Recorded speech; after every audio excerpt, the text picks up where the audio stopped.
Well, I hope everybody is having a nice, wonderful Christmas. So, Merry Christmas, everybody. As for today, as you probably can guess, it's only one review. So, we're going to be doing AEW Dynamite, but we're also going to cap up our episode with some news updates to give you guys updates on what's been happening in the world of pro wrestling, such as what events the promotions are thrown out, who's booked, what matches are set, including developments that are happening in the world of pro wrestling as we speak. So, let's get ready for another episode of the Leaded Wrestler Zone.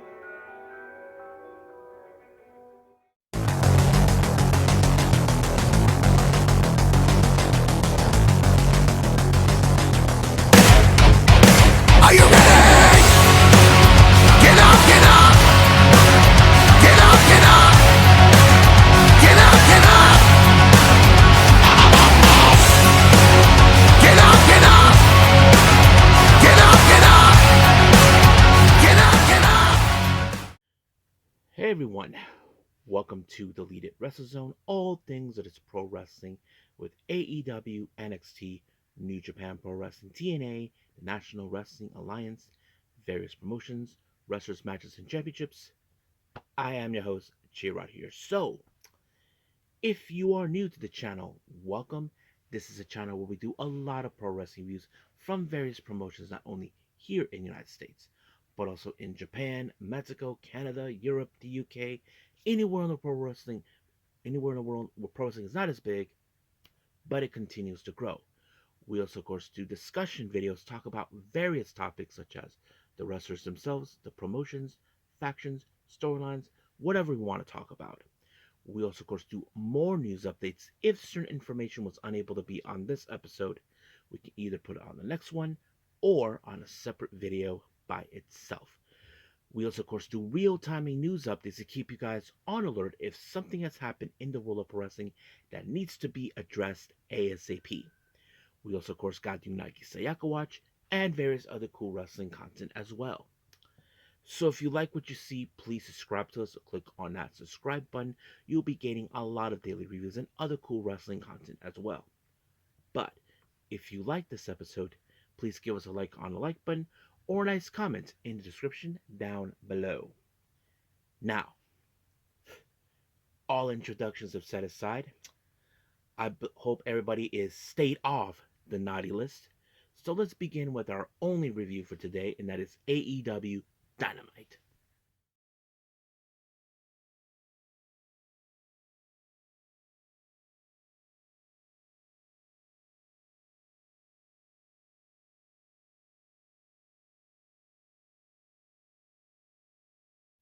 Okay, AEW Dynamite. So, as you probably can guess, we are now finishing up with the Continental Classic.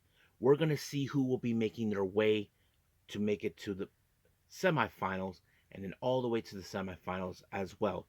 And this will take place at New Year at World's End. So let's begin with matches in starting with the Gold League. Our first one is Will Ospreay versus Brody King. Now, of course, this is one of those matches where okay, we know that Will Ospreay is a very amazing wrestler, but when it comes to Brody King, he's the kind of guy who would try to put you down as soon as possible. So you would think that speed and aerial could be the one thing that will keep Will Ospreay away from Brody King, but it wouldn't be enough. But however, Will Ospreay pulled off an amazing win when he applied the Stormbreaker, and just like that, 1, 2, 3, it's over, and he gets 9 points. So basically, that's how the whole thing leads to it. Now, before Shelton Benjamin goes to his match against Kaguchika Okada, apparently, Renee Paquette, who was there, actually told Bobby Lashley and MVP that they were banned from the building. So basically, they left willingly. And of course, Christopher Daniels, along with the security team, made sure they follow everything to a T.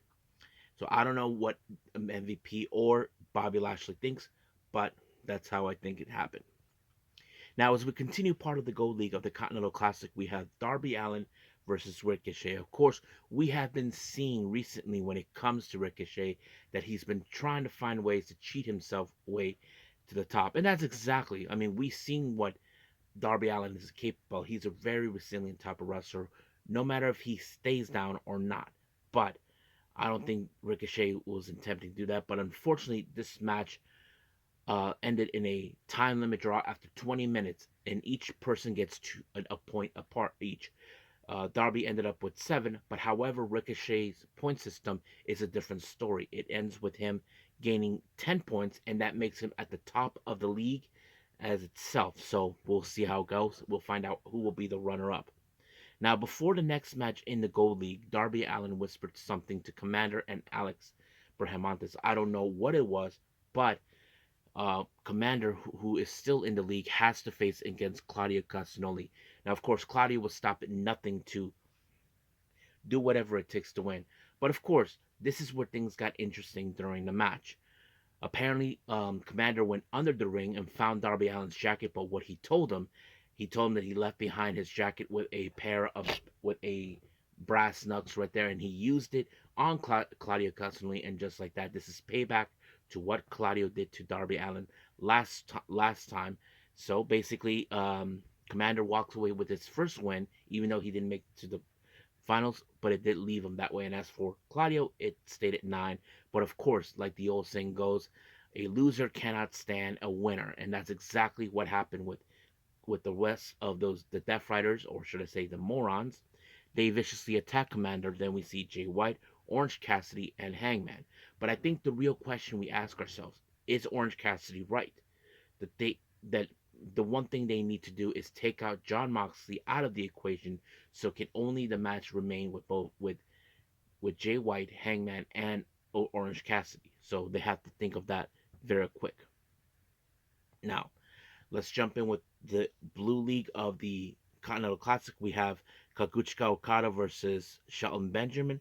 I thought this match was pretty good. Now, of course, this would have been a major upset against Okada if Shelton Benjamin picked up the win. I mean, that is something I think many fans would have liked to see. But however, Okada being who he is, the Rainmaker, was able to apply his official Rainmaker move, and just like that, 1, 2, 3. Then he was about to do the flip up and then shake hands, but later when Shelton Benjamin, when they Okada kind of stealth flipping off the camera, just wiping his face with it, he's like, screw you.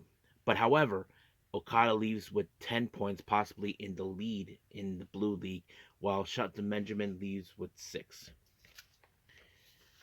Now, we did see an interview with Swerve along with Nana talking about with Renee Paquette, talking about certain things, for example, that he will bounce back. And once again, Ricochet got in his face, and it tells him, look, I'm proud of you, what you're doing, kid, but do yourself a favor. Don't blow it, because if you do, I'll embarrass you. So basically, Ricochet is confident enough thinking he'll walk away as the winner, but we will see. But of course, Swerve knows exactly what he's talking about, but we'll see. Now, our next match, we have Toni Storm versus Tail Valkyrie. Now, I think many people question what is going on with Toni Storm. She is not acting like Toni Storm that we know, not the timeless one, but the rock star. It's more like she is being the fangirl who is enjoying her time there. And I think that's something that tells us, but we weren't too sure. And of course, Deonna Purrazzo was going to help out in some capacity, but Toni Storm was able to overturn it when she applied a inside cradle, and just like that, walked away with the win. Now, our last interview with Renee Paquette, she talks to Hangman Page, of course, about the upcoming match, for a match. But however, Christopher Daniels was trying to tell him that, look, you see what's going on. The Orange Cassidy has the conglomerates. Jay White has the Bang Bang Gang, while while Jon Moxley has the Death Riders. So he tells them that, hey, look, I don't got my guys here. I don't got Frankie. I don't got Scorpio. I don't got nobody. But you need someone to have your back. So basically, he's leaving the olive branch like that for him. But we'll see what happens. Now, for our main event, we are in the Blue League of the Continental Classic, Daniel Garcia versus Kyle Fletcher. So this was a very hard hitting match. You probably wouldn't expect a whole lot in this one. But however, it was Kyle Fletcher with a turnbuckle brainbuster on him just to win, and just like that, it was over, leaving Kyle Fletcher at the top of the league with 12 points. So basically, He's in the lead. Kaguchi Okada is the runner-up. But as for, of course, what happened, we know in the lead in the Gold League is Ricochet. Runner-up is um, um, Will Ospreay. So we'll see. And of course, it was told that we're gonna have part 2 of Kyle Fletcher versus Will Ospreay, and then of course Okada versus Ricochet. So that's gonna be a very interesting match. But however, John Moxley did not leave unscathed. He left a message to saying that he doesn't think that these guys have what it takes to win the title, or they deserve to have their eyes set on the title. But we'll see what life takes them at World's End. But for now, we'll end things here, and we'll move on with our last and final thing, and that is, of course, news updates.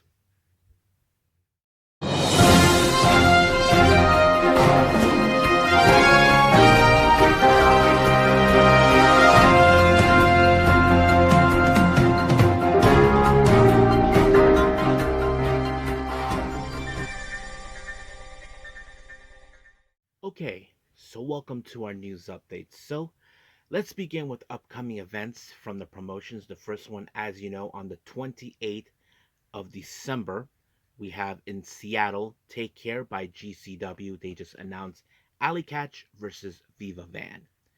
And then, as you know, on the 11th of January in 2025 at San Jose, Battle in the Valley, New Japan has announced a very interesting match featuring Sumi Sakai's retirement. Now, as you know, recently she approached Hiromu Takahashi about having her final match, and Hiromu thought about a six-person tag match. So Hiromu already picked his team. It's, of course, the icon of stardom Mayu Iwatani, and, of course, the magical girl Yuka Sakazaki. But who did, of course, Sumi Sakai got her tag partners? Well, I was not really, well, I'm kind of surprised, but at the same time, I'm like, son of a gun! It's the House of Morons. Yeah, evil in show. One thing for sure, we know these creeps are going to try to do something stupid with Yuka Sakazaki and Mayu Itani, but if I was those two, I would make sure I kick those idiots in the gonads. That's what, if I was them. So we'll see how that goes. Now, Deadlock Pro Wrestling has announced a brand new show starting 2025, mostly on the January 17th in Ridgeway Park. Now, be aware I did not say it's at the Mecca, but they say at the location, but not the venue. They're gonna have the You Already Know show. We haven't heard yet who's gonna participate. I'm sure that'll be soon enough. House Glory will have their first show of the year in 2025 on January 25th. For Final Warning, we have Rhino. Yep, that's right. Gore, Gore, Gore. He's gonna be there too. And finally, German promotion West Side Extreme Wrestling, as you know, will have their annual 16 karat gold tournament. Three more names have been announced as well. For number 9, we have Angela Blanc. Number 10, Lawrence Roman, and of course, number 11, Alex Tischer. Many of you remember him as Alexander Wolf. So that's going to be an interesting thing to watch. Now for our developments. First things first, we want to give a congratulations to, of course, WWE Superstar Maxxine Dupri, who announced her engagement with NXT wrestler Anthony Luke on their engagement. So congratulations, guys. Pro Wrestling Noah has revealed that WWE Superstar Omos will be making his debut. Now, many of you may question, why would he go to Noah? Simple. Keiji Muto mentioned when Tavion Heights and Josh Briggs made their presence known. Muto talked about having Omos there, and of course, it's a great opportunity for him. So hopefully, I get the chance to see him debut. Now, a very interesting turnaround. Roxanne Perez, as you know, started her Christmas celebration with a brand new boyfriend, and that is, of course, NXT Level Up star Drake Monroe. I think his name.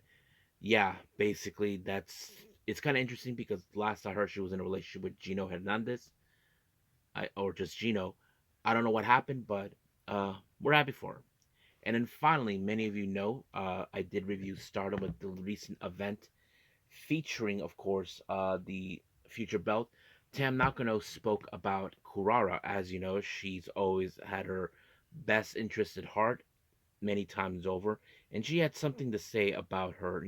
Since they were that this match was important because it was part of her first year anniversary. And this is what she had to say. Let me pull it up. Happy first anniversary, Kurara. Tamu is always inspired by Kurara's determination to face professional wrestling head on. Even she has uh, scars and complexions that never go away.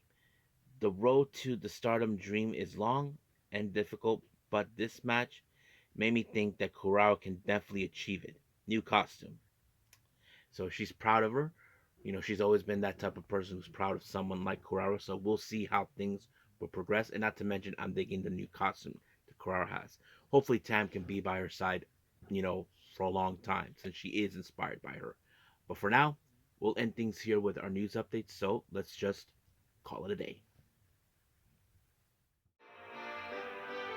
Well, hope everybody is having a great time. So that's pretty much it for our episode. And I hope everybody have a Merry Christmas. Now, I haven't decided yet what the new episode's going to be, but I'm sure it's going to be a lot interesting to review. So we'll see how things will progress. So, as of right now, I'm going to say this Merry Christmas, everybody, and have a Happy New Year. But until then, I will see you guys on the next episode. So, I must bid all of you adieu. So, goodbye. And have a nice day. Bang! And a Happy New Year.